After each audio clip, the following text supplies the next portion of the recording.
आइए सुनिए कथा रघुनाथ की, सुना रहे हैं हमारे निर्मोही बाबा जी। सभी लोग आनंद के साथ कि जिस जन पर कृपा आपकी हो, हाँ, जिस जन पर कृपा रघुनाथ की हो, वो जाकर लड़े रसातल तक। भय है न उसे, निर्भय है वह, उदयाचल से अस्ताचल तक। ये होता है महात्म इस कथा का। और जब भी गुरु जी यहाँ पर कथा सुनाते हैं तो बार बार इस बात को कहते हैं कि अपनी वाणी को पवित्र करिए, अपनी वाणी में विनम्रता लाइए, और बार बार कहते हैं कि वाणी को वीणा बनाइए। जीवन में संगीत गूंजेगा, परिवार में आनंद रहेगा। अगर वीणा को, अगर वाणी को आप बाण बनाए तो जीवन में महाभारत होगा, कटुता होगी। इसीलिए हमारे जो साथी संचालक हैं शशिकांत मिश्रा जी अपनी भाषा में जब कहते हैं, बहुत जगह संचालन करते हैं, बीएचएल में कवि सम्मेलन हुआ या आसपास में कथा भागवत होती है, तो कहते हैं कि मीठे बोल बोलिए। हाँ, मीठे बोल बोलिए, क्योंकि वाणी में भी जान होती है। इसी से कथा भागवत अनुष्ठान होता है। ये दिल की गहराई के वो मोती हैं, इन्हीं से इंसान की पहचान होती है। ये इसलिए आपको बार बार हमारे व्यास गुरु जी ये बार बार आपको बताते हैं कि अपनी वाणी से आप जोड़िए, क्योंकि जब आप प्यार से बोलते हैं तो आपको दुगना प्यार मिलता है। इसलिए आपको बता रहे हैं। दूसरी बात, दो विद्वानों के बारे में हम बताएंगे। गुरु जी मन से बार बार इस बात को कहते हैं कि विद्वान होना अलग बात है, ज्ञान और ज्ञानी होना अलग बात है, ज्ञान का प्रयोग करना महत्वपूर्ण होता है।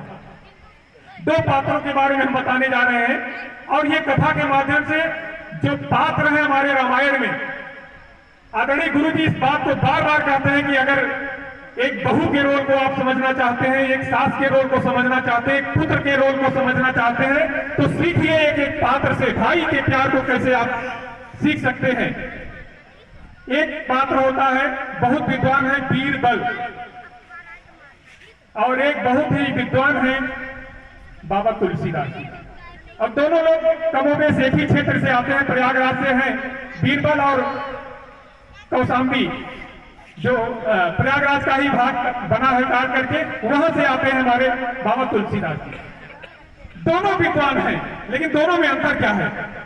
एक अकबर का गुणगान करते हैं, बीरबल जी अकबर का गुणगान करते हैं, और बाबा तुलसी रघुबर का गुणगान करते हैं।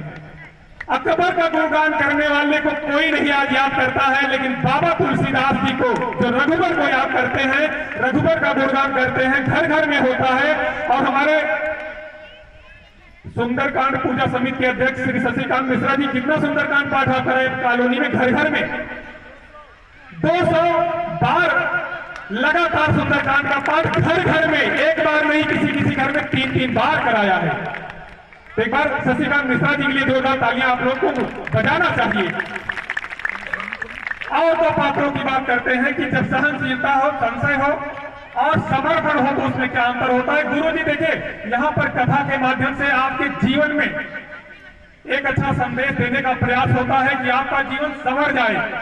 कथा भागवत का महात्म तभी है, आनंद लेने के लिए ये अनुष्ठान है, ये कथाशाला है, संस्कारशाला है। एकमात्र कार्यक्रम कॉलोनी का इस तरह का होता है जहां पर बच्चे, पिता, बेटी, बहन, मम्मी, पापा सभी लोग एक साथ बैठ करके यहाँ पे आनंद लेते हैं और साथ में समय बिताते हैं 4 घंटे 5 घंटे। और फिल्म भी होती है, कोई तो मात्र 2.5-3 घंटे की होती है।